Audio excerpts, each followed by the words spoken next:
గ్రామాలు తిరిగి ప్రజలు ఎదుర్కొంటున్న సమస్యల పట్ల అదేవిధంగా భారత కమ్యూనిస్ట్ పార్టీ జాతీయ సమితి పిలుపు మేరకు ఈ దేశంలో పాలిస్తున్నటువంటి మోదీ సర్కార్ని అధికారం నుంచి గద్దె దించాలని, ఎందుకంటే గత 13 సంవత్సరాల నుంచి వాళ్ళు చేస్తున్నటువంటి అరాచక పాలన, ఆ పాలనలో విద్యార్థులు, యువకులు, మహిళలు, కార్మికులు, కర్షకులు అదేవిధంగా అనేక రంగాలు అనేక బాధలు పడుతున్నారు. అనేక విధాలుగా వాళ్ళు కొత్త మార్పుల ద్వారా, కొత్త చట్టాల ద్వారా ప్రజలకు ఎట్లా ఇబ్బంది పెడుతుందో దాని గురించి చైతన్యం చేసుకుంటూ దాదాపు 6 రోజులు 200 కిలోమీటర్ మనం నడుచుకుంటూ ప్రయాణం చేయడం జరిగింది.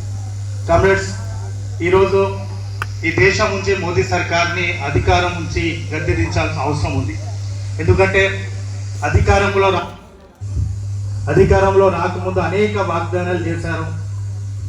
ముఖ్యంగా యువకులకు సంవత్సరానికి 2 కోట్ల ఉద్యోగాలు కల్పిస్తా అన్నారు, మహిళలకు రిజర్వేషన్ కల్పిస్తా అన్నారు, బీసీలకు రిజర్వేషన్ కల్పిస్తా అన్నారు.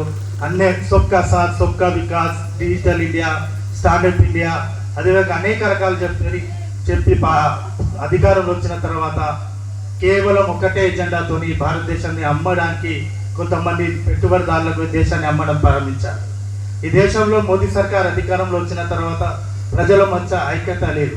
కులం పేరు మీద, మతం పేరు మీద, భాష పేరు మీద ఏం తినాలి, ఏం మాట్లాడాలి, ఏం రాయాలి, ఎవరిని పెళ్లి చేసుకోవాలి, ఏ మతంలో ఉండాలి, ఏ భాష మాట్లాడాలి, ఏ ప్రాంతంలో మాట్లాడేది కేవలం ఈ దేశంలో బీజేపీ, ఆర్ఎస్ఎస్ ఈ ప్రభుత్వాలు డిసైడ్ చేసే పరిస్థితికి వచ్చింది.